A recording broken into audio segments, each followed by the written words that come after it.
Jacob's journey to Laban's house and his love for Rachel, Genesis 29:1-35. Jacob continued his journey after leaving his father's house, and his heart was full of hope and determination. The sun shone brightly as he traveled eastward, eager to find his mother's family as she had instructed. As he walked, he came upon a field. In that field stood a well, and around the well were flocks of sheep resting. Large stones covered the mouth of the well to keep the water safe. Jacob approached the shepherds and greeted them warmly, asking, "My brothers, where are you from?" They replied, "We are from Haran." His heart leaped, for this was the place where his mother's family lived. He asked them, "Do you know Laban, the son of Nahor?" "Yes," they said, "we know him." Jacob then asked, "Is he well?" "He is well," they replied. "And look, here comes Rachel, his daughter, with the sheep." Jacob turned and saw her approaching, a young woman with grace in her steps leading her father's flock.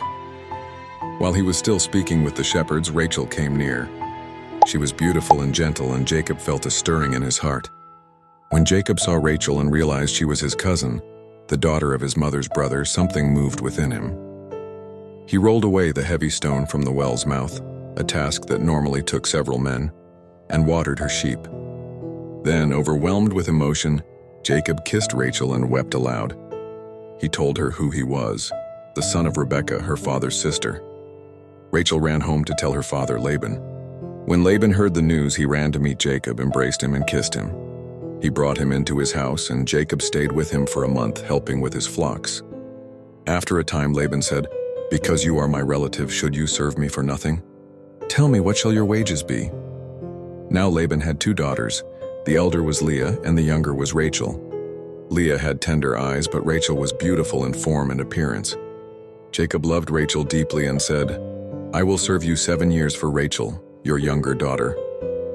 Laban agreed, saying, "It is better that I give her to you than to another man.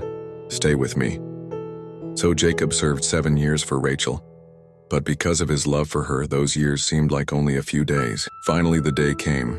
Jacob said to Laban, "Give me my wife, for my days are fulfilled." Laban prepared a feast and gathered the men of the place.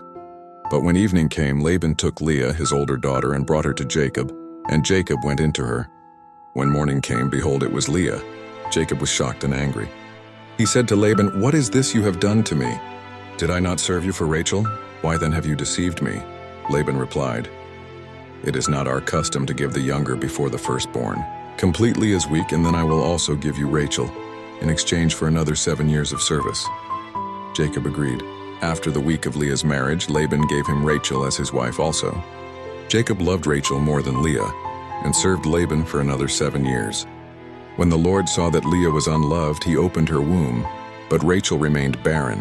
Leah conceived and bore a son, saying, "Surely the Lord has looked upon my affliction, now my husband will love me." She named him Reuben. She conceived again and bore a son, saying, "Because the Lord has heard that I was unloved, he has given me this son also." She named him Simeon. Again she conceived and bore another son, saying, "Now this time my husband will be attached to me, because I have borne him 3 sons." So she named him Levi. And she conceived yet again and bore a son, saying, "Now I will praise the Lord." Therefore she named him Judah. Then she stopped bearing.